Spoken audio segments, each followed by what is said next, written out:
This is Yusef for Video Game Plot Summaries, but today we're doing a review that I get pretty mad about and changed to a plot summary just to save the pain of doing them both separately. I just replayed this game that I already had all the achievements a long time ago for, called Enslaved, Odyssey to the West. I don't think it aged well for me, so I wanted to share my thoughts. Hold on a second, man. This is Editor Yusef.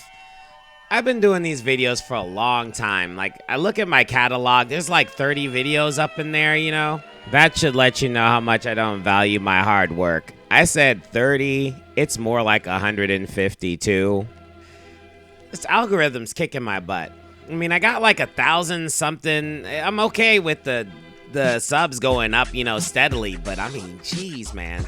I keep getting comments telling me how great my narrating is and all that stuff. Man, hit the like and subscribe, you know, do something. Like, don't just watch my junk and then don't do anything. Try to help the channel grow, you know, make it, you know, cool for this old guy, you know what I mean?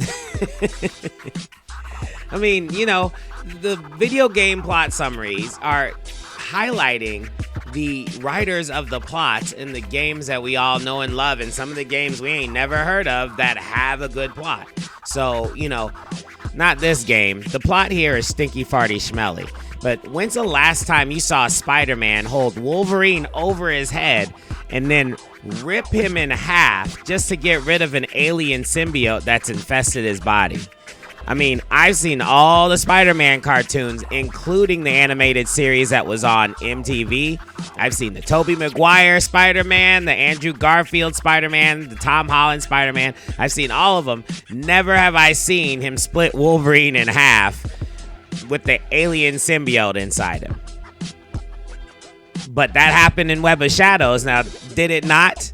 That's what I'm saying. So let's go ahead and back this channel up so that I can do more stuff. I mean, I'm gonna do more stuff anyway, but it'd be nice if I was more known for all the hard work that I'm putting in.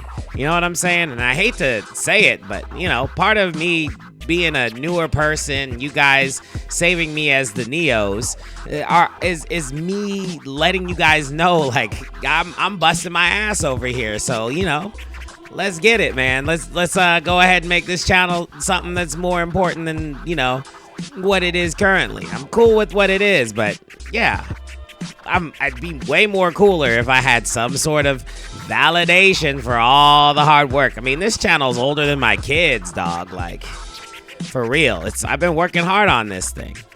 Anyway, that's my spiel. Let's go back to the video. Okay, so first of all, Enslaved, Odyssey to the West was nominated for a ton of awards and won a few. Now, I'm too lazy to write all this stuff down in the script, so let me just rephrase what Wikipedia said. So Wikipedia says that it was nominated at the Ivor Novello Award for the Best Original Video Game Score category. Garland and Antoniades won Best Game with the UK Writers Guild. During the 14th Annual Interactive Achievement Awards, Enslaved, Odyssey to the West received nominations for Adventure Game of the Year, Outstanding Character Performance for Andy Serkis' portrayal of Monkey, and Outstanding Achievement in Game Direction, Animation, Art Direction, and Story. And it was rated really highly by a bunch of outlets that reviewed it. I mean, dang, everything, Destructoid, Eurogamer, Game Informer, it's like 9 out of 10, 8 out of 10, 7 out of 10, 8 out of 10, GameSpot, Games Radar Plus, 8 out of 10, IGN, 8 out of 10, Joystick with a Q, it's 4.5 stars out of 5? That's some pretty high praise. That's fucking like Legend of Zelda numbers if you want to get killed.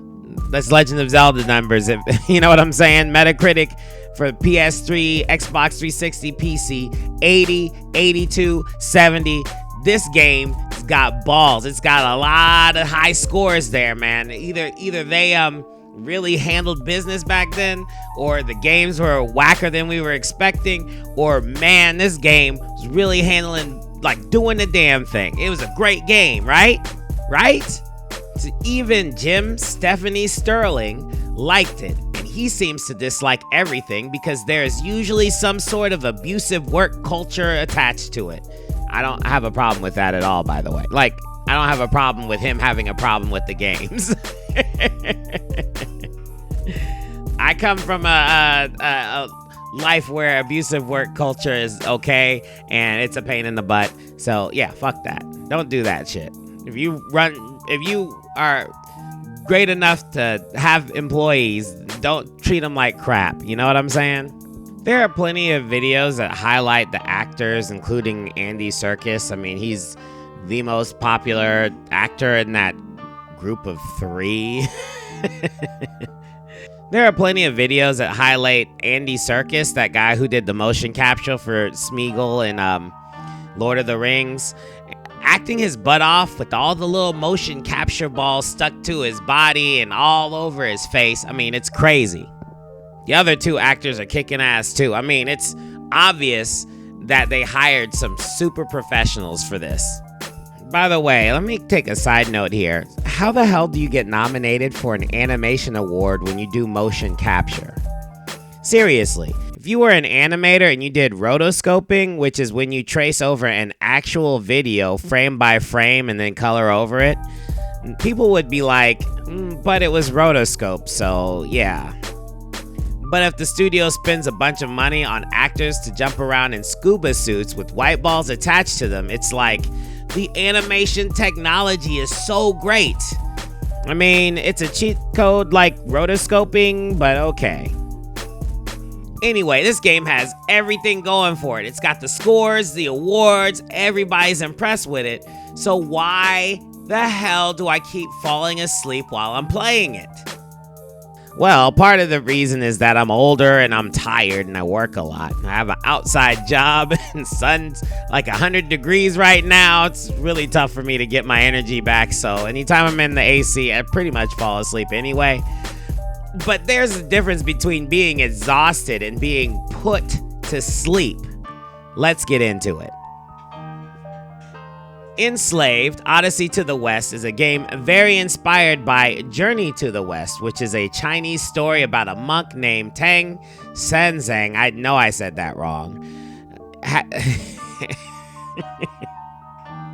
Now, Tang has to journey into India to bring Buddhist scriptures, the Tripitaka, back from a temple.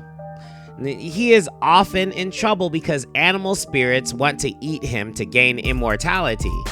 Demons want to eat him to cleanse themselves of sin. You know, normal reasons to kidnap and eat someone. Tang gains 4 disciples to help him on his journey. One of them is the Monkey King, a super powerful, mischievous monkey who defied the heavens and because of it has been imprisoned under a mountain for 500 years by Buddha himself with a gold ring placed on his head by a bodhisattva. I think I said that right. Anyway, it's a super high level disciple of Buddha. His name is Guanyin, okay? Now, anytime the Monkey King starts to get out of control, Tang recites a ring-tightening mantra and it causes the monkey a lot of pain. It's an interesting story I've seen done many times, and it has inspired a ton of other stories, including Dragon Ball, Naruto, Inuyasha. I think there was one where Jet Li and Jackie Chan were in the same movie. They made tons of money with that one. It's a good story with a bunch of different episodes so that you don't get too bored. Like, it's got like 100-something episodes. So, yeah. The actual game, Enslaved Odyssey to the West, is a story about a girl named Tripitaka, because in the English versions of Journey to the West, Tang, the monk's name, was written as the name of the scriptures for some reason. So Tripitaka, or Trip for short, gets captured by robots and put on a slave ship. She knows tech, so she breaks out and sets the self-destruct sequence. A dude named Monkey takes advantage of this and jumps on the escape pod. Once it crashes, Trip takes advantage of Monkey and straps a crown around his head that forces him to obey her commands or die. Also, if Trip dies, Monkey will die as well. As far as the plot is concerned, I don't like it too much. I mean, we start out the story with a 17-year-old girl literally enslaving a grown man. There are just robots around trying to kill them. The story wants you to like them as a couple, but you don't really have a choice. The story wants you to like them as a couple, but you don't really have a choice. Because Trip is 17, she is stupid. And that seems to put Monkey in more of a big brother situation.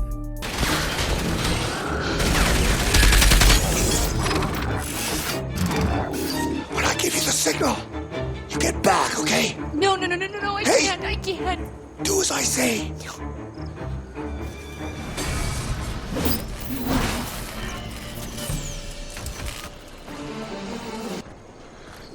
If we're gonna get through this, then when I ask you to do something, you need to do it immediately. Okay. I understand. Then they go find Pigsy in the middle of the story because Trip being a dumbass gets old. And Pigsy is a big old pig of a man who is ripped from the Journey to the West stories. He's one of the disciples. But the game doesn't justify why he's so fat. It's a wasteland. He lives by himself. He climbs all over the place. He should be in great shape. But he's fat and tells stupid jokes. They're really lewd, stupid jokes. He looks like a pig and fancies Trip even though she's the 17-year-old daughter of one of his friends. Okay. Are you and Trip? You know? Me and Trip what? You know, are you together?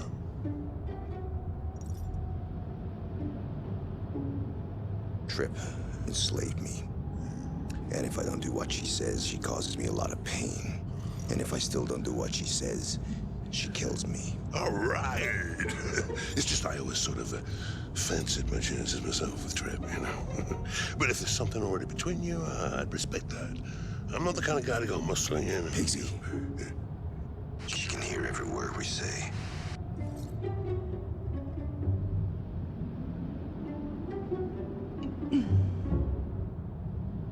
It's just so dumb. The pace is slow. It's just a bunch of fetch quests. The conversations are so vapid. It's like a first date when you figure out you don't like the person, but you already ordered dinner. So I kept falling asleep. The gameplay is okay. It's pretty brainless. Monkey knows like 2 combos for the whole game. And he gets a 1 combo kill power after you use that power pole of his enough. He's got a dodge I rarely used, an AoE attack that I never used that provides a knockback, a block you can time and counter off of, and a charge move that freezes every robot it hits, which is why I never used the AoE attack. He can shoot things with his power pole to explode robots or switch bullets to override shields, and then explode robots. Even though he only had a couple of combos, the fighting actually felt pretty good. It was like a man really denting the shit out of that Tesla Cybertruck.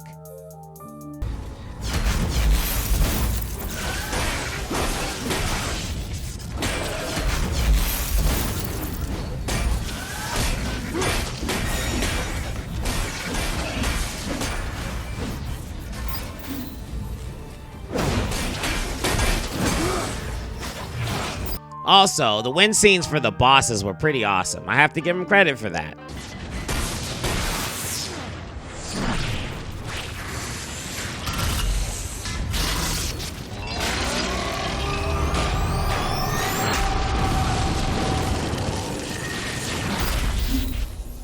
They be doing some old John Woo slow motion type shit. It was pretty cool.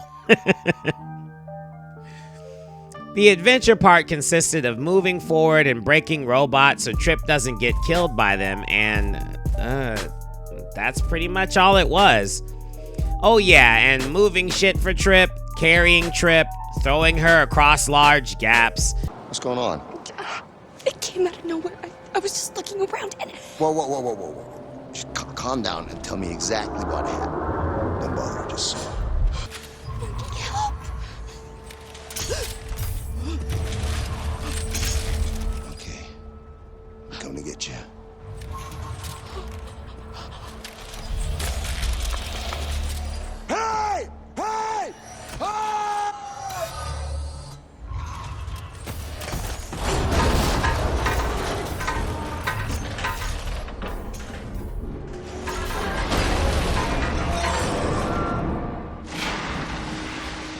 Then Pigsy came into the plot, and it was just doing the same stuff with him, and Trip automatically didn't need any help. We need to get the sub down there and get that door open. Okay, I'll highlight the door control panel. No problemo. They have some pretty wild computer skills. Leave it all to me. Pigsy, what are you doing? Oh, just get in the stop! He's overloading the power!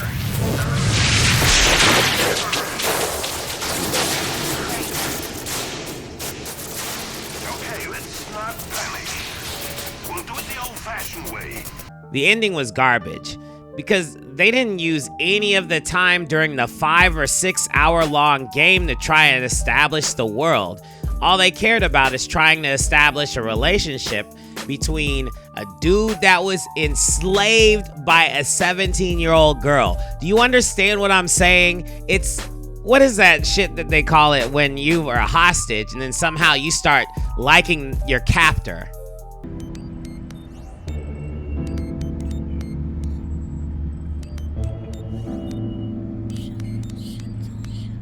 What have you done? There's nothing controlling you anymore.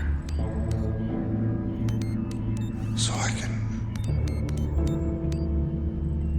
just leave. If that's what you want. Turn it back on. Stockholm Syndrome. Like they basically just had a 5 or 6 hour game that explains to you how Stockholm Syndrome happens. If the person who enslaved you is cute, like Monkey just starts liking this chick, and I mean they don't actually do anything. There isn't really anything, but somewhere in there, Monkey is just like, oh, don't take off the helmet or whatever. You know, I'll stay with you for a long time. The fuck? What? No. Okay?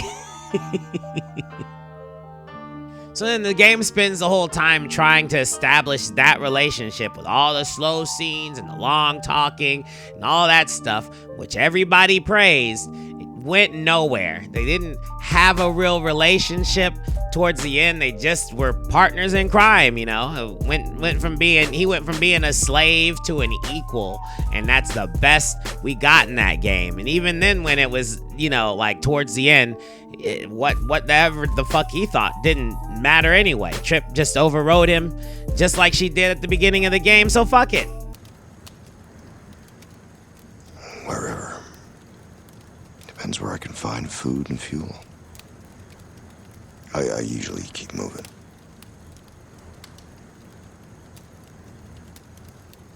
You could probably stay if you wanted. I'm just saying, when my father hears about all you've done for me, I know he'll offer you a home. So they wasted time with that, you know, instead of building the world. So no random papers to be found to read. They even did that in Gears of War, for goodness sakes. Gears of War had papers that you pick up, you read, and you're like, oh, the lore is a little bit better now. None in this game. No stories of lives being ruined, and it was a desolate wasteland with robots roaming around. No slow buildup of explanations as to why everything is the way it is, why robots are looking for people, where are they being made, did they get everyone? Like, the only extra people in the game were on the ship at the beginning and no one else. It's just a shame because they put their faith in acting but forgot to make plots that pull you in. They got that dude Andy Serkis from Lord of the Rings. We got that. That girl Lindsay Shaw from Ned's Declassified. That's all I know her from. Sorry. And Richard Ridings from Peppa Pig? He's the dad. I knew I heard that voice somewhere. That's really appropriate. The Peppa Pig dad is Pigsy in the game. Okay, fair enough. Anyway, they're all jumping around and acting out all this crap for what? For what? This game doesn't establish anything. Like, it doesn't want to do or say anything. Look, I'm getting pissed off, so... Look, I'm not saying this game is completely bad. Obviously, you can tell by looking at the footage that it's pretty good. But the issue is that they kind of take the agency away from you. Like, they don't provide you a good plot when they have all these great actors, and they don't like let you really explore the game when you really want to explore it. You know what I'm saying? Like, if you're up at a cliff and you want to jump down the cliff so you can get somewhere else and you're not scripted to, then Monkey's just gonna shake his head no and not jump off a cliff. He's a monkey. You know what I'm saying? It's just things like this that kind of like make this era game a good game, but then it doesn't age well. Like, your ability to explore and do things as the character you wanted to play as is just gone. All right? Speaking of gone, let's just go ahead and leave right now. We'll see you guys next week. You guys saved me like Neo saved Agent Smith. Please like, subscribe, and all of that stuff. I'll try to set things up a little bit more later if you want to support. Anyway, peace.